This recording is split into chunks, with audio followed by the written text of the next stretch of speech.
Olá, meus amados irmãos, pessoas amigas, é com muita alegria que mais uma vez, através deste trabalho, através desta live, eu saúdo a todos com a paz do Senhor Jesus.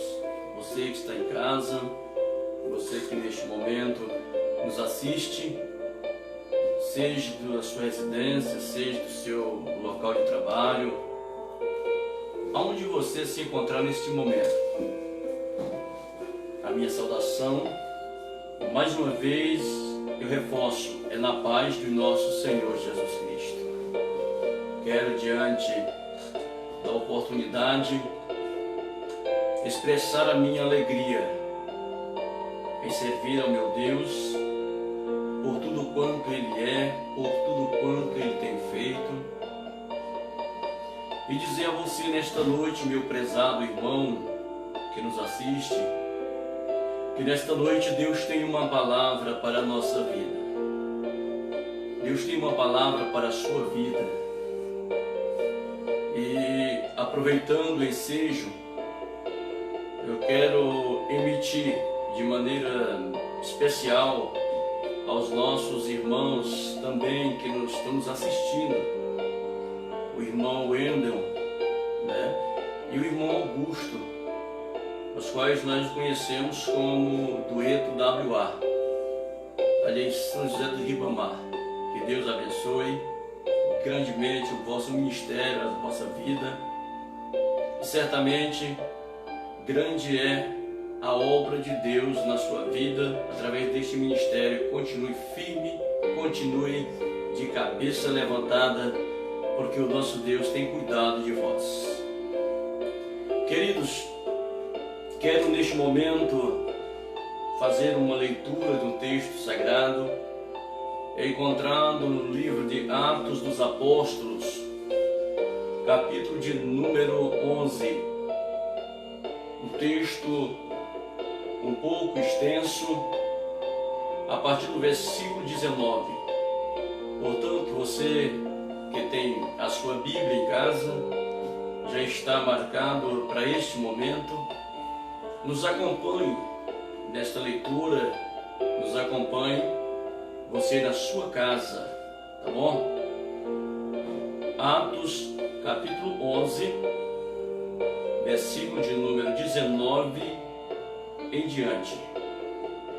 Quero louvar a Deus mais uma vez pela vida dos irmãos que nos assistem, os irmãos da Igreja Assembleia de Deus, os irmãos da Igreja Batista, os irmãos da Igreja Cristã, da Igreja Batista Nacional Nova Aliança. E para evitar que eu esqueça algum, a todos os irmãos em Cristo Jesus, aos nossos amigos católicos, você que não tem nenhuma corrente religiosa, mas que está nos assistindo, que Deus abençoe sua vida ricamente. Quero mandar um abraço especial para minha esposa, a irmã Jordânia, que sempre é quem está nos auxiliando, a congregação a qual trabalhamos ali, a congregação Shaddai, e estender de já a você que nos ouve um abraço todo especial da Igreja Assembleia de Deus, aqui em São Domingos do Maranhão, sendo presidida pelo nosso então pastor Luiz Camelo. Deus abençoe ricamente a sua vida. Vamos ao texto, querido, diz assim: e os que foram dispersos pela perseguição que sucedeu por causa de Estevão, caminharam até a Fenícia, Chipre e Antioquia, não anunciando a ninguém a palavra, senão somente aos judeus.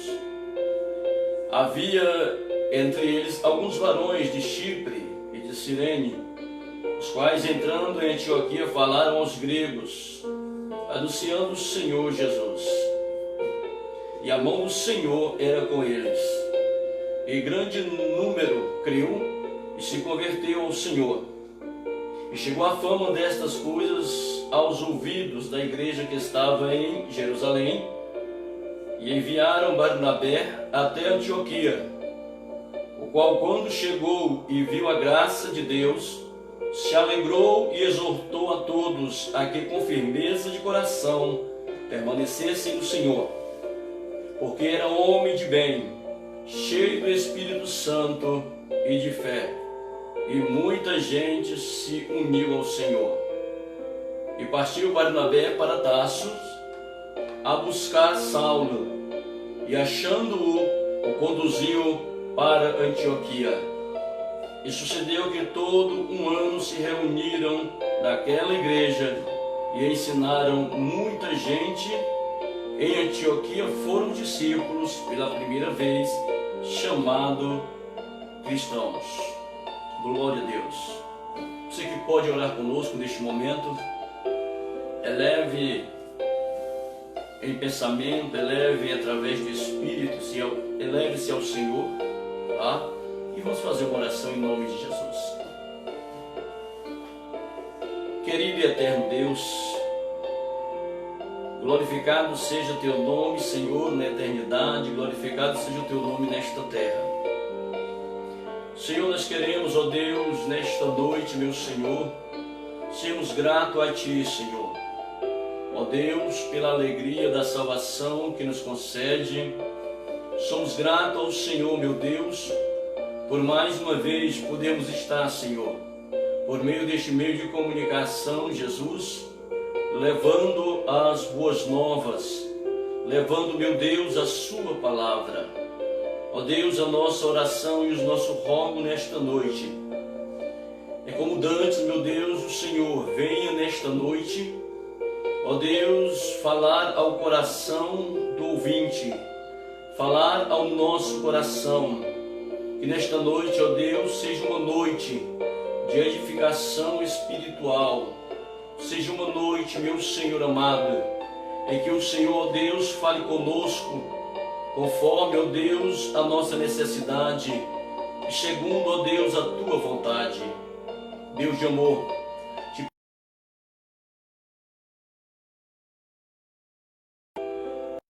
nós, meu Deus, palavra, e com a necessidade do coração. Assim, meu Deus, nós oramos, crendo e por fé te pedimos, em nome de Jesus. Amém.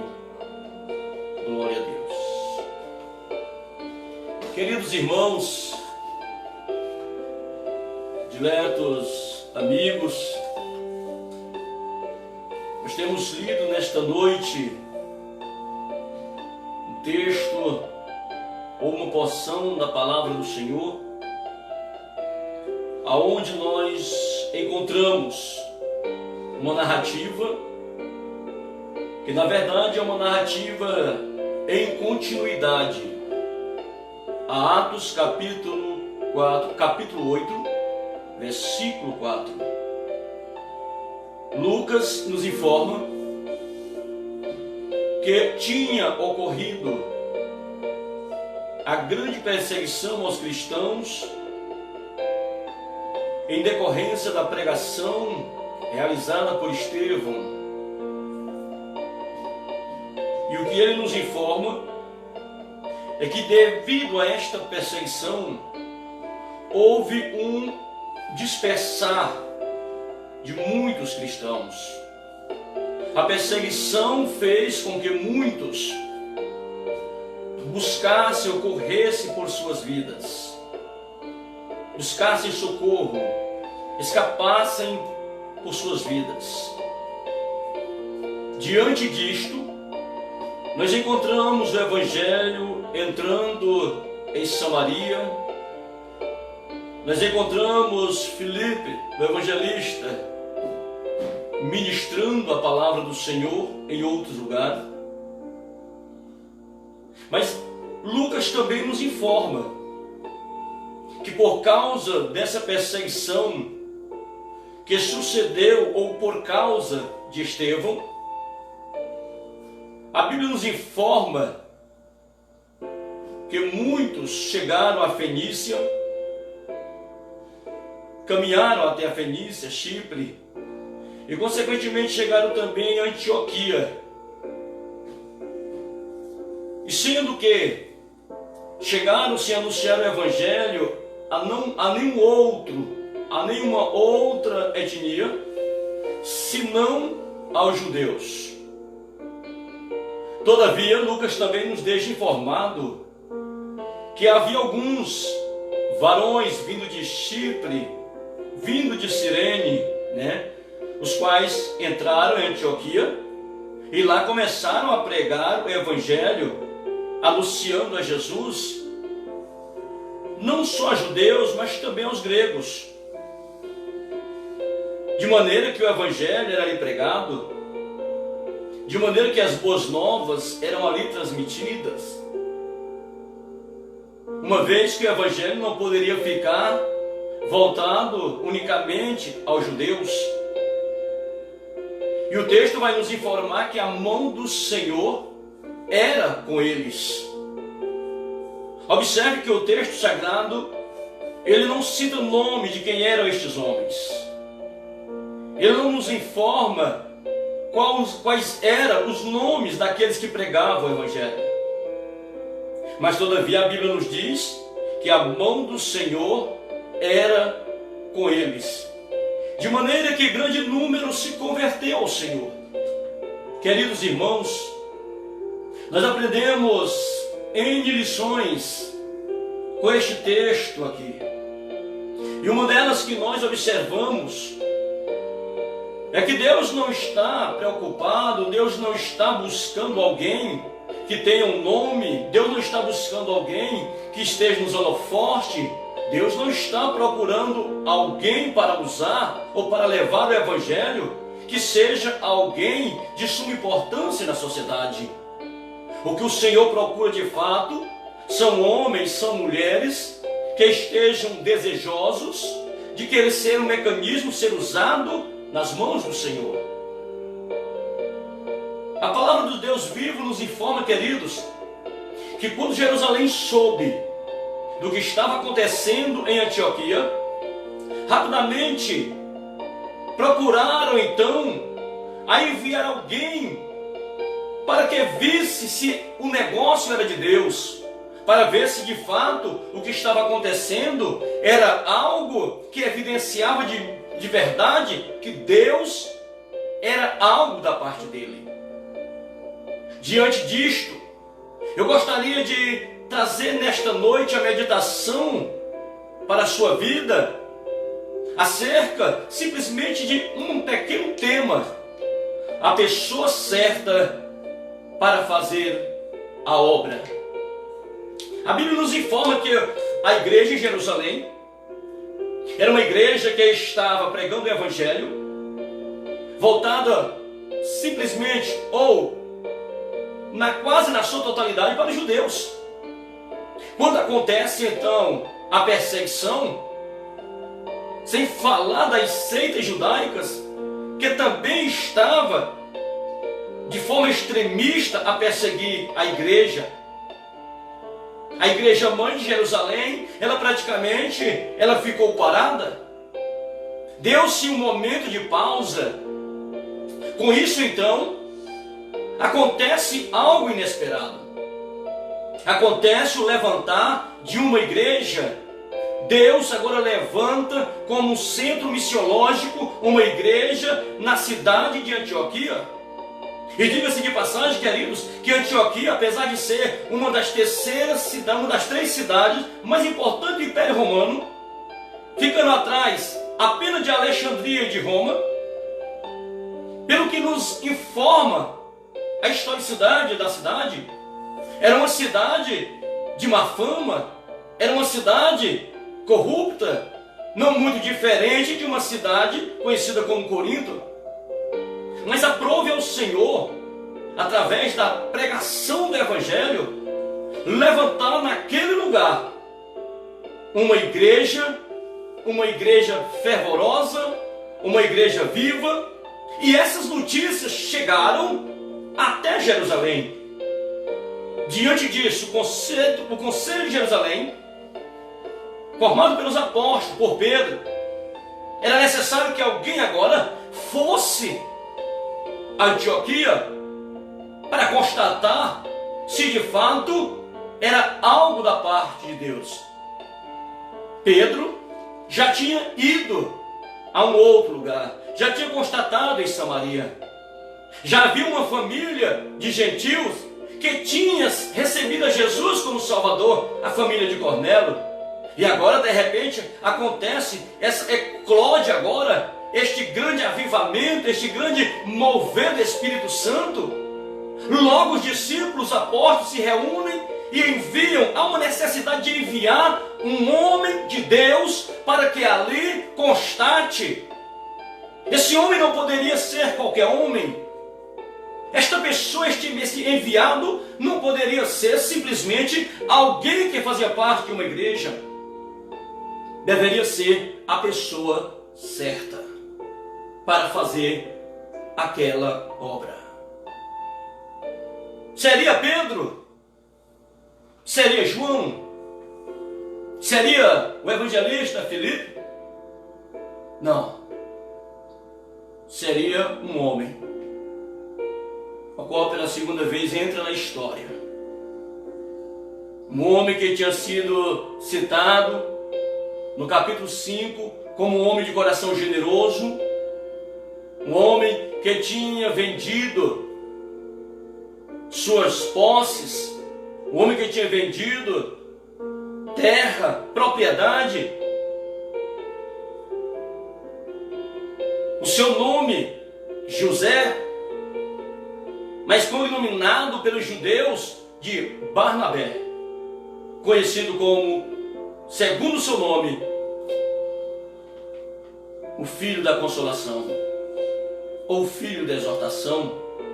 Alguns o chamam como o ajudador. Foi Barnabé que foi escolhido. É Barnabé que surge. É aí que Barnabé começa a ter, ou começa a ser projetado por Deus. É quando acontece isto, é quando acontece a perseguição, é quando acontece a aflição, é quando começa a acontecer as oposições, que Deus começa a trabalhar, ou através dela, trabalhando na vida de muitos cristãos. E lá estava o homem Barnabé. O perfil de Barnabé, a Bíblia nos diz que ele era um homem de bem, cheio do Espírito Santo e de fé. A pessoa certa para fazer uma grande obra. A escolha certa. Poderia ser um desastre. Poderia ser algo desastroso, se o emissário fosse a pessoa errada.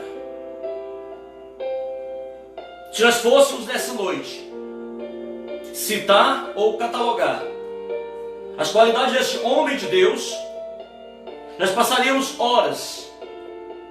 Mas eu gostaria de, nesta noite, baseado no tema que nós já propomos, discorrer sobre este homem, o homem certo para fazer uma obra, para fazer a grande obra. Nós já dissemos que esse homem, ele era um homem de bem, mas sobretudo, ele era um homem cheio do Espírito Santo. Não adianta ser um homem de bem, não adianta ser uma mulher de bem, não adianta ser uma pessoa benquista na sociedade. Não. É necessário que para fazer a excelência da obra, seja um homem ou uma mulher cheia do Espírito Santo. Louvado seja o nome de nosso Senhor e Salvador Jesus Cristo.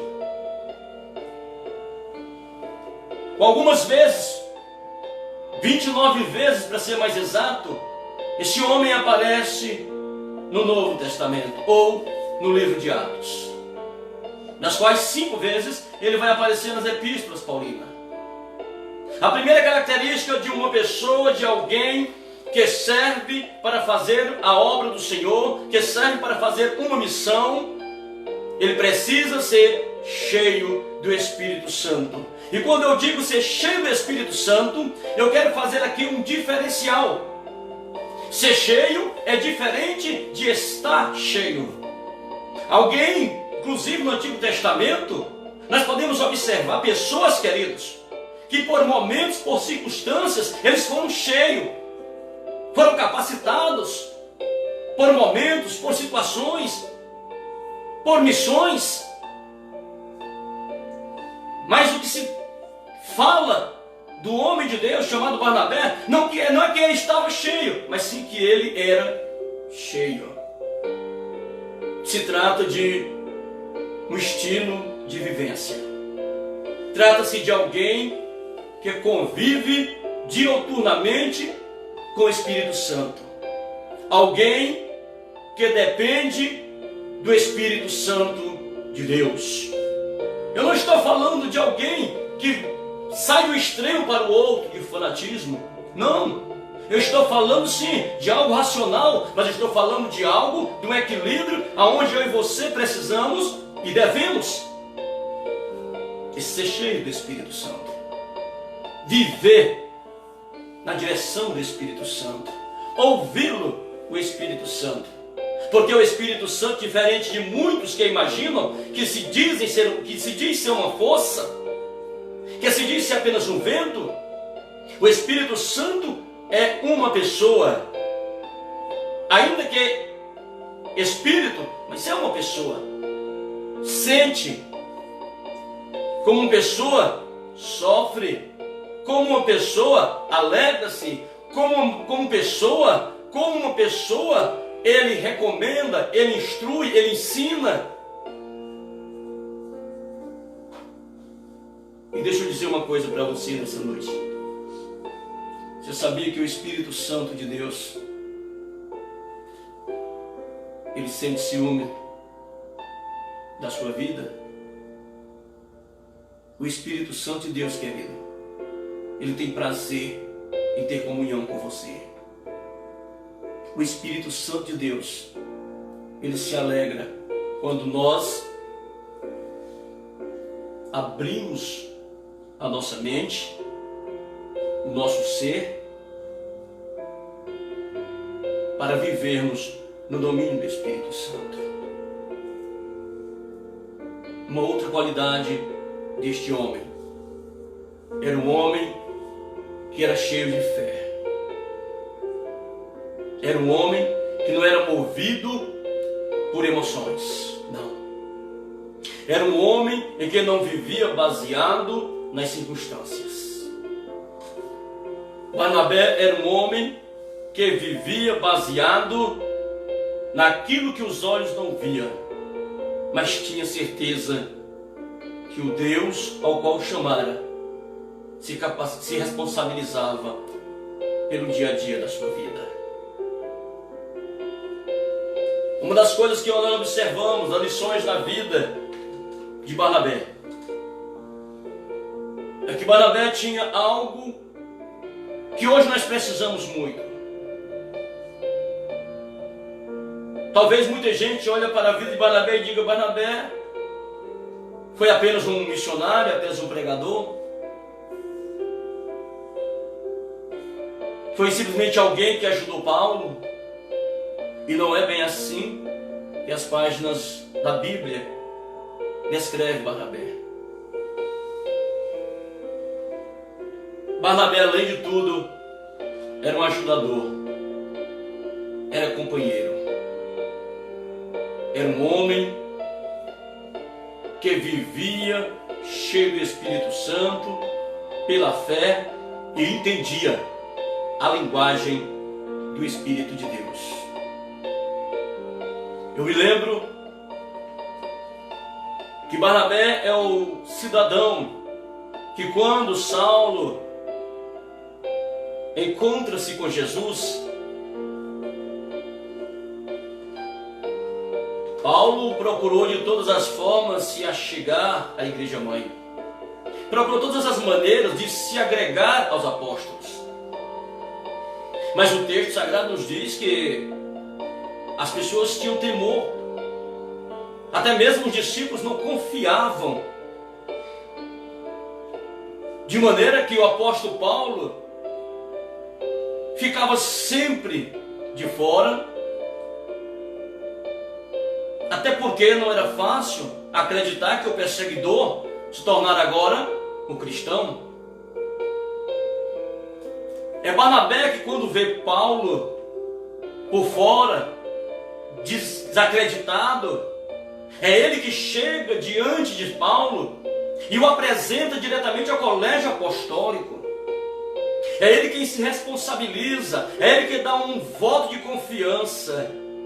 É ele que olha para Paulo, e eu creio que por ser cheio do Espírito Santo, ele entendeu que Deus tinha algo a fazer na vida deste homem. É ele quem toma a iniciativa. Talvez você seja um dos tantos que às vezes diz assim: se fulano me procurar, ele tem o meu total apoio. Talvez você seja um dos que diga assim: se alguém vier até mim, eu estou pronto para ajudar.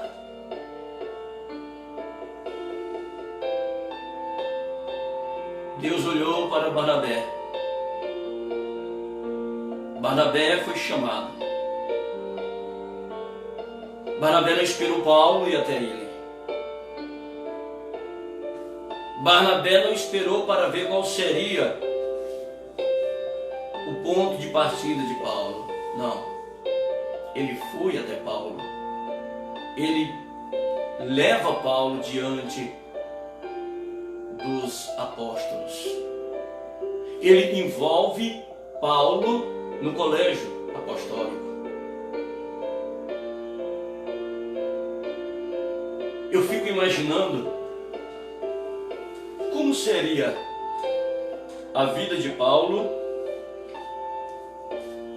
se não aparecesse um Barnabé, se não aparecesse o homem certo para fazer a excelente obra. Talvez você que está me ouvindo nesta noite seja alguém que perdeu a credibilidade. Quem sabe no seu local de trabalho, perdeu a credibilidade na família. Talvez você foi uma decepção na igreja que você congrega. Talvez você tenha sido um deslize. Talvez você cometeu e tropeçou cometendo um deslize, e por causa disto, às vezes no teu ciclo religioso, no teu ciclo ministerial, na tua família, no teu convívio, talvez as pessoas te olhem, não te oportunizando, te rejeitando, dizendo que para você acabou. Eu quero te encorajar nesta noite, querido irmão. Há sempre um Barnabé. Há sempre um Barnabé nas nossas vidas. Aquele que lhe vê sem crédito e vai lhe dar a mão e vai lutar por você, porque está sendo enviado da parte de Deus. Você talvez, como tantos, estão esperando uma segunda oportunidade. Estão querendo se envolver. Estão querendo fazer parte. Mas muitos talvez não vejam isto e já emitiu um juízo sobre a sua vida. Mas eu quero encorajar você nesta noite a acreditar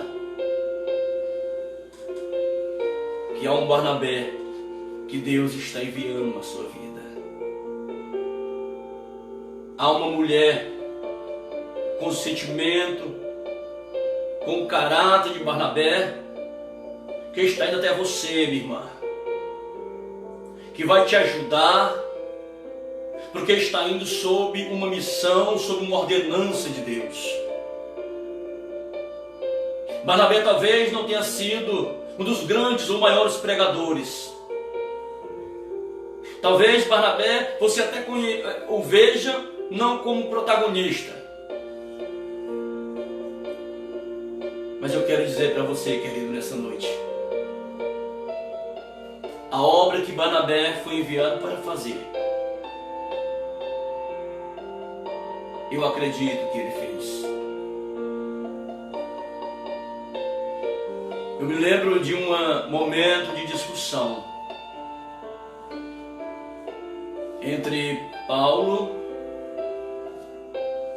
e João Marcos, acerca de que se ele iria ou não na segunda viagem missionária. Pois na primeira, João Marcos, por razões desconhecidas, pois a Bíblia não nos dá detalhe, desertou. Na segunda viagem, Barnabé, sendo primo de João Marcos, fala a Paulo que o levaria. E por isso há uma discórdia. De maneira que há uma cisão, no sentido de que ambos, Paulo e Barnabé, separariam-se para exercer ministério em regiões diferentes, ainda que tudo em prol do reino de Deus. A Bíblia vai nos dizer que Paulo saiu ou foi com Silas. Barnabé foi para Chipre, a sua cidade natal, e com ele levou João Marcos.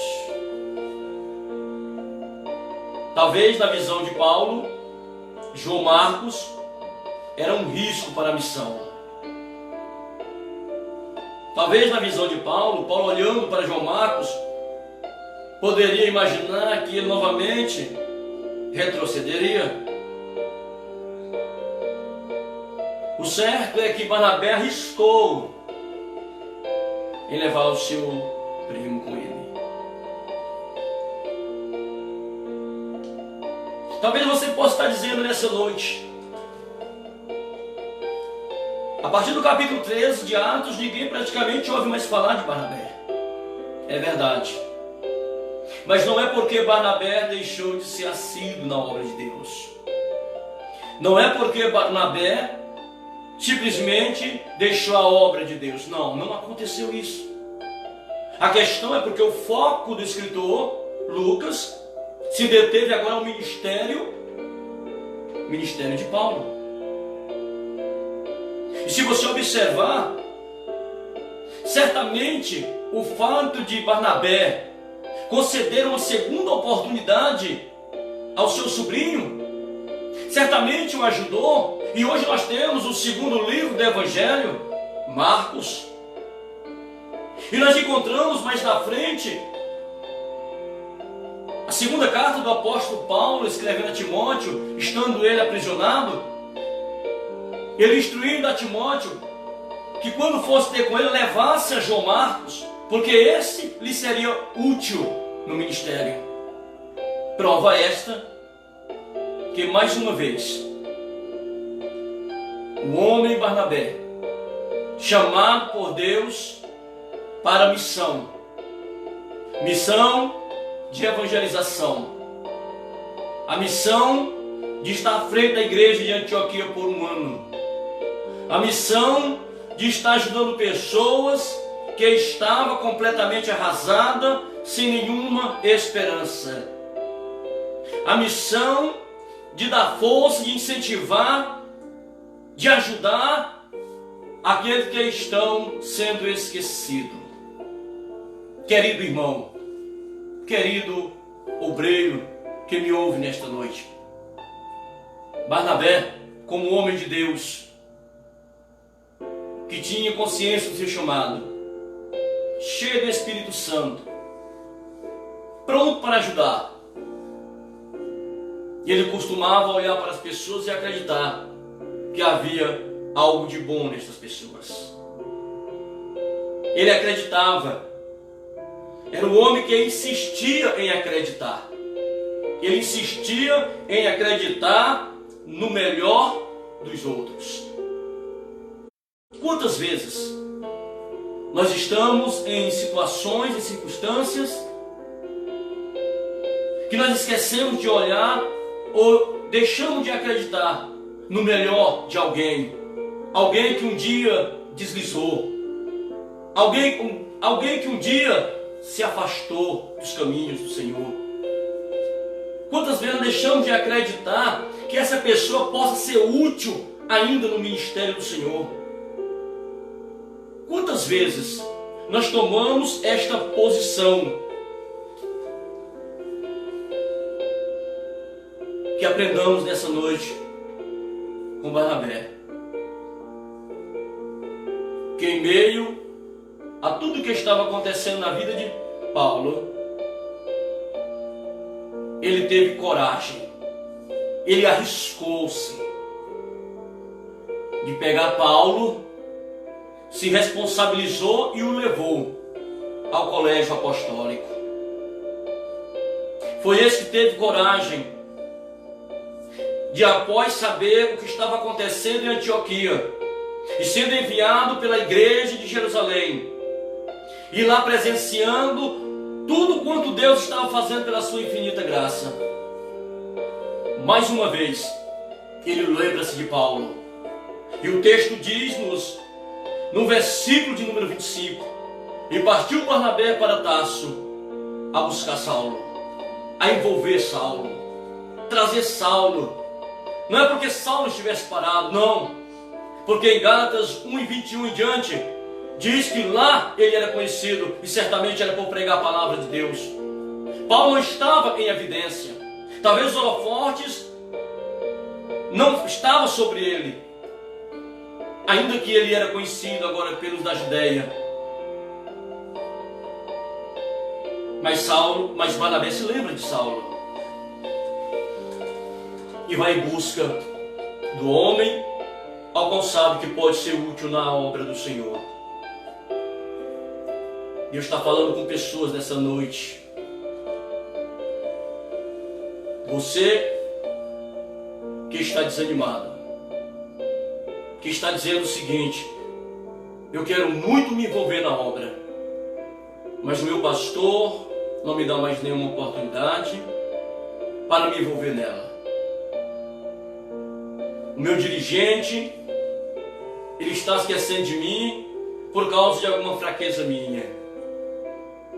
Ele não acredita que eu possa dar mais algo de positivo na obra. Eu quero dizer para você, eu reforço o que já falei. O Senhor está levantando homens, mulheres, que vai chegar para você. E você vai entender que é o Senhor Deus dizendo que ainda pode ser útil na seara dele. Você pode ainda se gastar e deixar-se gastar mais ainda pela obra do Senhor. Deus está falando com pessoas que nos ouvem nesta noite, homens de Deus que estão à frente de trabalhos, que você às vezes está procurando pessoas para engajar na obra e está dizendo: a minha mão de obra é muito pouca. E talvez está dizendo: alguém do meu lado já foi assim, já foi me envolvido, mas teve um deslize. E talvez você tenha, quem sabe, o esquecido, o rejeitado. E por outro lado, possa ser que isso seja um propósito de Deus para discipliná-lo. Mas, querido irmão, às vezes está próximo de você essa pessoa, está pertinho de você, estava no esquecimento, porque às vezes fechamos os olhos para ver o que a pessoa pode dar de bom, pode dar de melhor, e passamos a olhar só os defeitos, passamos a olhar só as fraquezas, passamos a olhar só os erros, os deslizes, e deixamos de ver as virtudes, deixamos de ver os pontos de qualidade, os pontos positivos. Glórias a Deus. Que nesta noite o Espírito Santo do Deus vivo, ele possa ter acesso à minha vida, que o Espírito do Deus eterno, ele possa encontrar um coração quebrantado nesta noite, que ao invés de nós estarmos, enquanto está sendo feita essa ministração, alguns há que certamente estão contrariando, mas diante da palavra de nosso Deus, indo pelos princípios à luz da Bíblia, os nossos argumentos, às vezes, que não são pertinentes à Bíblia, não passam do nosso achismo, não passam do nosso intelecto, porque a luz da palavra de Deus é assim que ela nos ensina a nos comportar. Ajudar aquele que está nesta situação. Que Deus, na pessoa bendita de nosso Senhor Jesus, continue nos abençoando, Ele continue sendo glorificado nas nossas vidas, continue sendo glorificado na sua vida. Você, homem de Deus, você, mulher de Deus, ainda não é o fim. Grandes coisas tem o Senhor para fazer. Se você é a pessoa para esta missão, se Deus escolheu você para esta missão, acredite, Ele vai providenciar a forma, Ele vai providenciar o meio, Ele vai prover como você vai ser engajado neste trabalho. Não se omita ao chamado que Ele tem para você. Talvez seja o chamado para a ministração, talvez seja o chamado para ser um ajudador, talvez seja o chamado para serviços, talvez seja chamado para que você se desponte, saindo, quem sabe, do anonimato, não para ser glorificado, porque às vezes ser anônimo aqui não significa ser anônimo lá. Ser anônimo aqui é sinal de muitas vezes ser glorificado lá, porque muitos homens e mulheres na Bíblia não têm seus nomes registrados, foram pessoas e são pessoas anônimas, mas grandes foram a obra, a missão que fizeram, e fizeram porque Deus, Ele tem os seus propósitos, Ele tem a sua forma de trabalhar. Que Deus, na pessoa bendita de Jesus, continue nos abençoando. Queremos orar neste momento pela sua vida, queremos orar pela sua casa, queremos orar pelo nosso Brasil. Feche seus olhos conosco, por bondade, e ore conosco. Eleve-se ao Senhor em oração. Santo Deus de Israel, glorificado, enaltecido seja teu nome para todo sempre. Senhor, diante do que nós ouvimos, diante do que foi falado, buscando, ó Deus, a fidelidade do texto da tua palavra, eu acredito, meu Deus, piamente, Senhor, que vidas serão edificadas pelo poder da tua palavra, vidas serão despertadas, pessoas serão, meu Deus, completamente, meu Senhor, motivadas pela sua palavra. Senhor, queremos te apresentar, Senhor, nesta noite, o nosso irmão, a nossa irmã, ó Deus, o nosso amigo, Senhor. Mais uma vez, ó Pai, te rogando que a forte mão, o teu forte braço, Senhor, esteja, meu Deus, para lutar, Senhor, pelas nossas causas, esteja a lutar, meu Deus, pelas nossas vidas, pois dependemos do Senhor, somos teus. Te pedimos em nome de Jesus, ó Senhor, que em meio, meu Deus santo, a esta calamidade que estamos vivendo, o Senhor Deus de Israel venha, meu Deus, alimentar a nossa esperança. Ó Deus, fortalece, meu Senhor, o nosso viver e a nossa convivência contigo. Te pedimos, ó Deus, nesta noite, que o Senhor fortaleça, ó Deus, a fé do teu povo. Edifica a tua igreja que se encontra nesta cidade, que se encontra nesse estado, no Brasil e no mundo. Te apresento, meu Senhor. Olha, meu Deus, para cada brasileiro. Olha, Deus Santo, para cada vida nesta nação. Eu quero te apresentar, meu Deus, mais uma vez em oração, Senhor. Ó Deus, as nossas autoridades. Autoridade, meu Deus, a nível federal, do poder, Senhor, executivo, do poder legislativo. Te apresentamos a nossa autoridade, ó Deus, do poder judiciário. Te apresentamos, ó Deus Santo, as nossas autoridades estaduais, as nossas autoridades municipais. Ó Deus, que sejam homens, mulheres, que vivam debaixo do temor do Senhor. Meu Deus, que olhe, Senhor, para esta nação com um olhar, meu Deus, verdadeiramente solidário. Pessoas que busquem, Senhor, pessoas que se dobrem, meu Deus, diante, meu Senhor, da tua orientação, diante, meu Deus, do teu instruir. Deus, guarde a vida destes homens e destas mulheres, que de fato, meu Deus, faça, Senhor, aquilo, meu Deus, que foram levados para fazer. Ó Deus, homens, meu Deus, que estão no poder executivo, que venham executar, Senhor, levando em consideração, Senhor, o bem-estar da nação. Quem está no poder legislativo, Senhor, que venha legislar, levando em consideração a tua justiça, levando em consideração, meu Deus, Senhor, completamente, ó Deus, o bem-estar, meu Deus, que regule a sociedade. Para aqueles que estão, Senhor, ó Deus, no poder judiciário, juízes, promotores, a polícia, delegado, ó Deus, que o bom senso da justiça seja pautada na tua justiça, Senhor. Só assim saberemos que a nossa nação, Senhor, ela irá, meu Deus, triunfar, Senhor, contra, meu Deus, a corrupção, contra, meu Deus, a perversão, a violência. Eu te peço no nome de Jesus Cristo, abençoa, meu Deus, os caminhoneiros, Senhor, deste estado, deste país.